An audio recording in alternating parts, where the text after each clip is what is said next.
नौजवानों की नौकरी और रोजगार छीन लिया, महंगाई बढ़ा दी।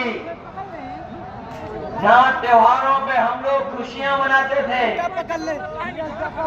इस बार दुखी होकर के त्योहार मनाना पड़ा। जो मिठास थी वो त्योहारों की मिठास छीन ली सरकार ने,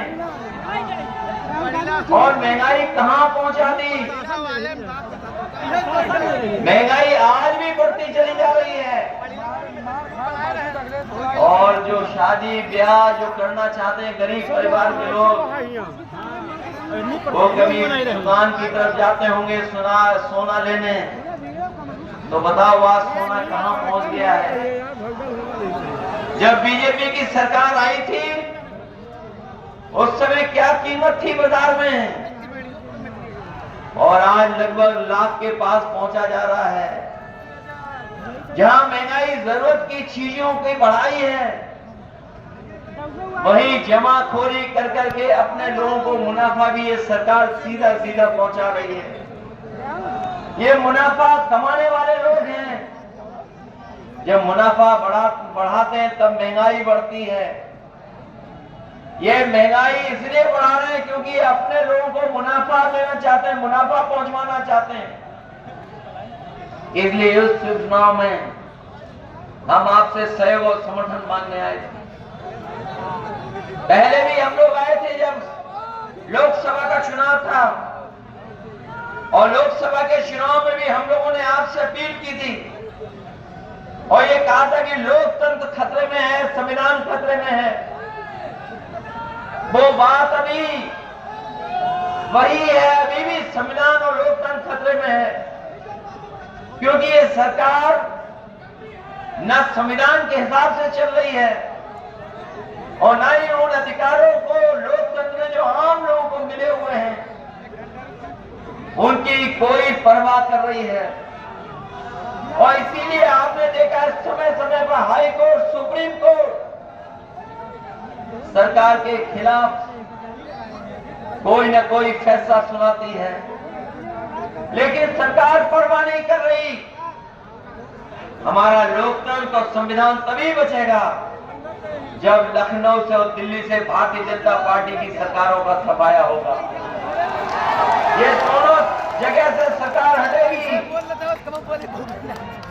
तभी जाकर के हमारा लोकतंत्र और संविधान सुरक्षित होगा। वरना तो जिस तरीके से ये समय समय पे हमला कर रहे हैं, आज भी यूनिवर्सिटी कॉलेजों में जो आपको अधिकार मिलने चाहिए वो नहीं मिल पा रहे हैं। जो अपॉइंटमेंट हो रहे हैं वो मनमर्जी हो रहे हैं, अपने हिसाब से कर रहे हैं ये लोग।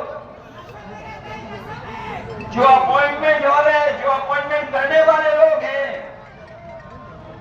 वो भी इन्हीं के लोग हैं, इन्हीं के हिसाब से अपॉइंटमेंट कर रहे हैं। अभी भी वाइस चांसलर या उस तरह के जो अपॉइंटमेंट हैं, वो अगर किसी एक विचारधारा से जुड़ा है तो उसका अपॉइंटमेंट हो जाएगा। अगर वो लोकतांत्रिक है और संविधान के पक्ष में उसके विचार होंगे तो उसको मौका नहीं मिलेगा, अपॉइंटमेंट नहीं होगा। जाकर के किसी भी यूनिवर्सिटी को देख लीजिए, अभी भी 15% से ज्यादा पीडीए परिवार के लोगों के अपॉइंटमेंट नहीं हो पा रहे हैं।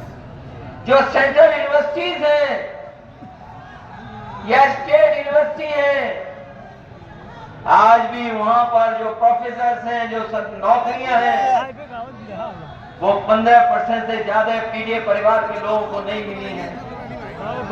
अभी भी उनके साथ भेदभाव हो रहा है। और अभी हाल में ही हम लोगों ने उपचुनाव में देखा कि ये सरकार बीएलओ से लेकर के अधिकारियों तक में पोस्टिंग में भेदभाव कर रही है। इन्होंने सूचियां मंगवाई और पूरी देखी एक साथ कि इसमें बीएलओ जो सबसे छोटा कर्मचारी अधिकारी है, कहीं कोई पीडीए परिवार का तो नहीं अपॉइंट हो गया। अगर कोई पीडीए परिवार का था तो उसे तुरंत हटा दिया गया। न केवल बीएलओ स्तर पर भेदभाव किया है, बल्कि ऊपर जो बैठे अधिकारी उनमें भी भेदभाव किया है। और आज भी अगर आप देखोगे तो हर स्तर पर भेदभाव का सामना करना पड़ रहा है। ये लोकतंत्र के पक्षधर लोग नहीं हैं, ये संविधान पर चलने वाले लोग नहीं हैं। इसीलिए पिछले चुनाव में भी, आज भी मैं कहता हूं कि संविधान हमारे लिए संजीवनी है। संविधान ही हमारी ढाल है जो हमारी समय समय में मदद करता है। संविधान ही हमें सुरक्षा देता है, संविधान ही हमें शक्ति देता है और संविधान ही हमारा रक्षा कवच बन करके हमारी समय समय पर मदद करता है। ये वही संविधान है जो बाबा साहब भीमराव अम्बेडकर जी ने दे करके हमारे आपके अधिकारों को सुरक्षित बनाने का काम किया।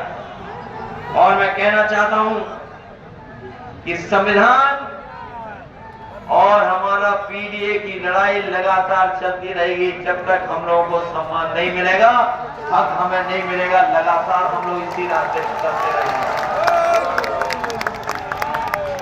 इसलिए हम आपसे जरूर ये उपचुनाव में कहने आए हैं कि ये कोई चुनाव मामूली चुनाव नहीं है। पूरी ताकत भारतीय जनता पार्टी लगाए हुए है।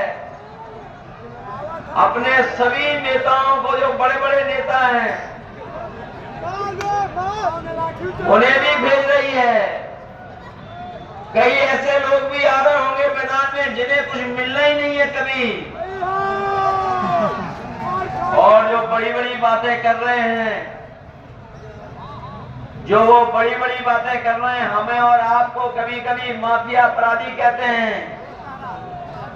अगर इलाहाबाद और प्रयागराज की केवल 2 घटनाओं की जांच हो जाएगी तो भारतीय जनता पार्टी से लेकर के बहुत सारे अधिकारियों की अपने आप पोल खुल जाएगी। ये लोग जो बड़ी बड़ी बातें कर रहे हैं, समय आने पर इनकी पोल भी खुलेगी, कोई बचा नहीं पाएगा इनको। और जिस तरीके से अधिकारियों के माध्यम से चुनाव में हेरा फेरी या परिणाम में फेरबदल किया जाता है, हम लोगों को याद है पिछले लोकसभा चुनाव में कई सीटें हम लोग जीत गए होते, लेकिन इनके अधिकारियों ने और मिलकर के कुछ लोगों ने हेरा फेरी की, जिसकी वजह से कुछ सीटें हम लोग मामूली वोटों से हार गए। लेकिन इस बार हमारा कार्यकर्ता सावधान भी है और मैं आपको सावधान भी करने के लिए आया हूं कि आप लोग पूरी जिम्मेदारी के साथ, पूरी सावधानी के साथ अपना वोट डालने का काम करना। और अगर ये रोके भी आपको तो ऐसा तो नहीं है कि ये आप लोग वोट डालने के लिए रुक जाओ। नहीं रुकेंगे। मैं आपसे कहना चाहता हूं कि अगर एक बार रोके तो दोबारा आप लोग वोट डालने जाना। अगर दूसरी बार भी रोके तो तीसरी बार भी जाना, लेकिन अपना वोट डाल करके जरूर आना। वोट डालने जाओगे आप लोग, सब लोग।